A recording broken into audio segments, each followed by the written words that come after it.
The NDP leader said the Liberals were too weak, too selfish, too beholden to corporate interest to fight for Canadians. But it only took him 2 months to renege on his word, reaffirm his commitment to the Prime Minister and his costly coalition, and keep Canadians in carbon tax hell.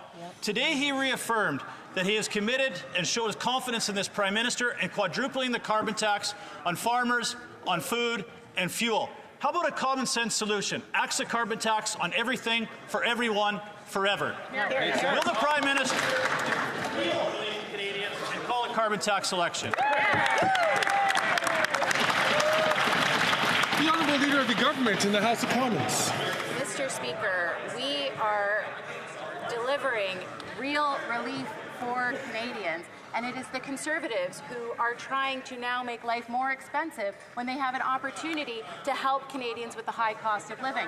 But this is unsurprising, Mr. Speaker, because it's from the same party whose leader was delivering donuts to people out here who were protesting, and yet this morning had protesters removed by police from his home, Mr. Speaker. The guy who cares about freedom of speech certainly doesn't like it when people oppose his views. Thank you, Mr. Speaker.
The Honourable Member from Foothills. Mr. Speaker, it's not good when protesters go to anyone's house, not just the leader of the opposition.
I'm going to ask the Honourable Member from Foothills to start again. The Honourable Member.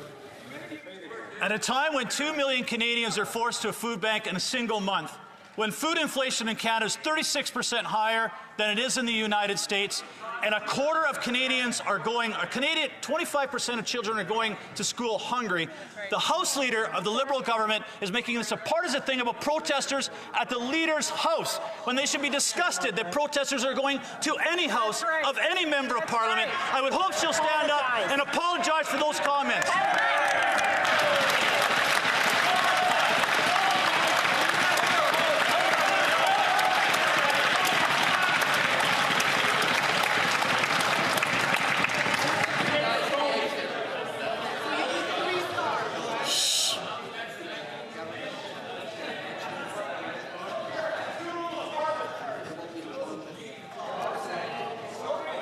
colleagues, the Honourable Leader of the Government in the House of Commons. Mr. Speaker, I'm actually really glad to hear that from my honourable colleague, because no protester should be in front of anyone's house, except when the convoy was here, they cheered them on in front of so many residents in Ottawa. Exactly, and in my residence. They cheered on My residence. who prevented them from going to the hospital, who prevented them from going to the grocery store, who prevented them from ambulances arriving at their homes. Mr. Speaker, there is a double standard on that side of the House, and we cannot stand for that.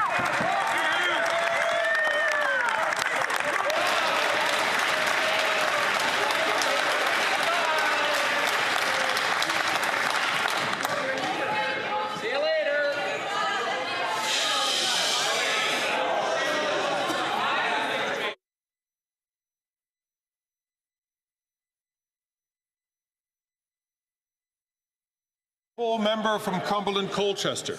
Speaker, despite the foolishness that's been going on, there's a crisis that exists in Canada.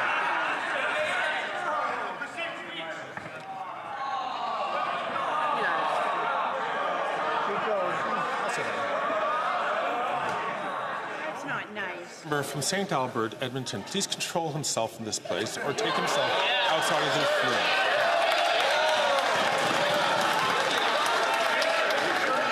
I'm going to invite the honourable member from Cumberland.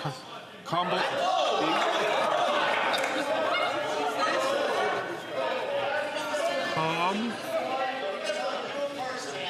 everyone, relax. The honourable member from Cumberland Colchester will start again. Thanks very much, Mr. Speaker. Despite the messy split in September, it looks like Canada's NDP Liberal woke power couple has gotten back together again, and they're coming for Canadian hard-earned money. Canadians are not fooled by their temporary tax trickery. 53% more Nova Scotians are using food banks than 5 years ago.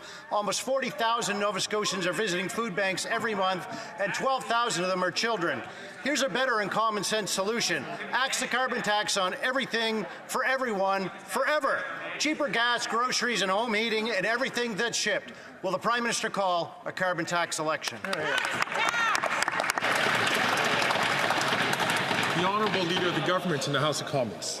Thank you, Mr. Speaker. Mr. Speaker, if that member and any of the members of the Conservative Party of Canada actually cared about affordability for Canadians, they would support this measure to remove the GST on essential items that we are putting forward that is going to help Canadians over the coming months get through these challenging times. But, Mr. Speaker, this is a pattern of behaviour. They say one thing, they do another, whether that is with regards to supporting Canadians through affordability challenges, muzzling their members of Parliament who try to speak up on behalf of their constituents, or taking away, removing protesters by police that don't agree with them. Mr. Speaker, they are completely disrespectful to Canadians. Thank you, Mr. Speaker.